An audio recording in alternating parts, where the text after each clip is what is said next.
Hello YouTube world, my name is Nicholas Montez and you're watching my YouTube channel, The Teenage Movie Critic, and welcome back to my YouTube channel everybody. I'm so excited to have y'all back together again, and in today's video, we're going to be doing a celebration and cinema review for another great film that I watched back in March, The Whale. And it turns 1 year old today. I watched it back in March, if you don't know, because Brendan Fraser won an Oscar for the film for best main actor, and in this film he is actually great, which we'll talk about later. But with that said, let's go and get started talking about The Whale.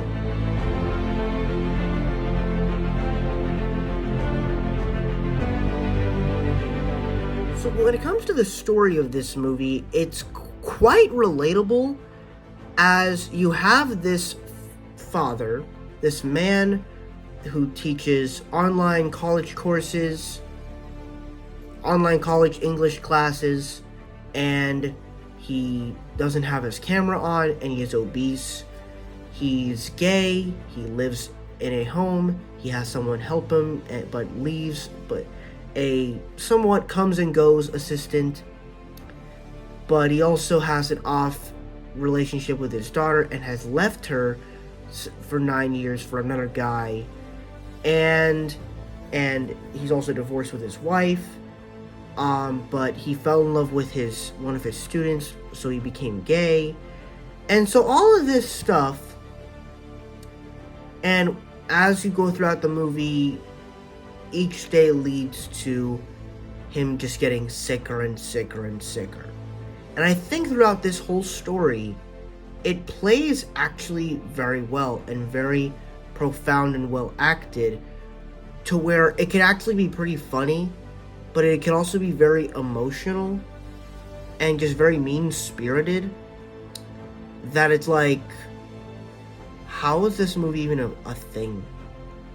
But I think that's kind of the thing I like about it, is that it's kind of the lead to a man's death. But what would that man do in his days before he dies, so he can can have a chance of redemption because of how many mistakes he's made in his life? And so I think that's what makes this story so good. But now let's talk about just the other things that happen in the film.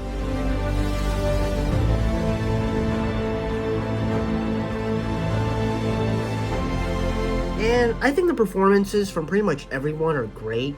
You have Brendan Fraser, who plays Charlie. I think he's great in this movie, as he plays this obese man who plays this English teacher. In the way, like the wheezing and everything, it's just so fantastic. The bodysuit that he wears is fantastic. I just love the performance of him, and kind of almost seeing the good in people, which is something kind of profound. But then you also have the guy that played little kid in Iron Man 3 in here, Ty Simpkins.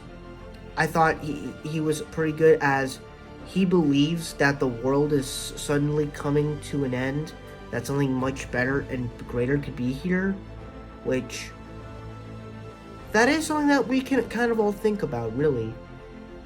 The girl from Stranger Things, I forgot what her name is. I thought she was actually pretty great in this film. She's a bit mean-spirited, so she's a little bit more extra with her meanness than Stranger Things, but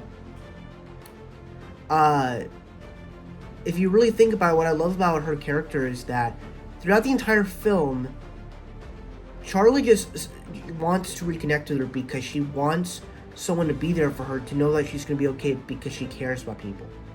And when you get to those scenes where she's like recording, she's taking pictures of Ty Simpkins' character, and she goes to New Life Church, and you have all that situation stuff happening, you realize she wasn't trying to hurt him, she was trying to send him home and help him. Meaning, this girl does care for people, and does actually care, and she will be okay. And I think that's the great arc about it. Also, you also got to talk about the nurse, his special friend. I thought she was actually pretty great. I thought she was a little bit mean-spirited as well, really, the nurse and the mom happen to be very mean-spirited in this film, but I don't really mind it. I, they're just trying to help him. That's all they're trying to do.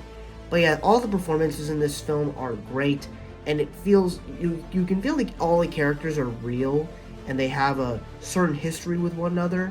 So I really dug the characters in this film.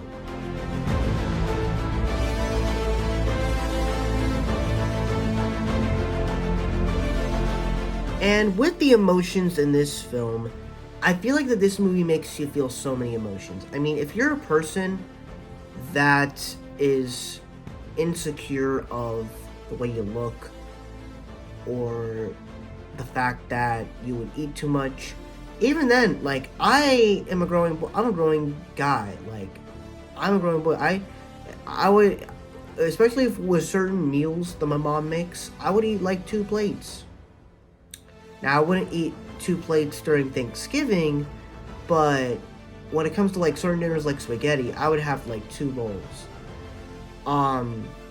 At least 2 bowls. If I'm full after that, then I'm not gonna eat it. But this movie makes you look at food and everything in a more disgusting way, to where it's like this is not a film that you really want to eat during. This is not a film where when you watch it, you need to get a snack. That's not what this movie is. It makes you just want to eat your food and then throw it up afterwards. That's basically what it is. But at the same time, you also just tend to feel emotional for Charlie, especially during that scene when he's like, I need to know I have done one right thing with my life. And he ends up dying at the end when she reads him the essay, which I thought was just really, really good. So yeah, this movie has great performances, great emotions, and a really good story put together. So I thought this was a pretty great film. And that's my review for The Whale. Happy 1-year anniversary to The Whale. Thank you guys for watching. I really hope you enjoyed it. Don't forget to like, comment, and subscribe. All my social media stuff is in the about section over there. And I'll see you guys in the next video. Bye-bye.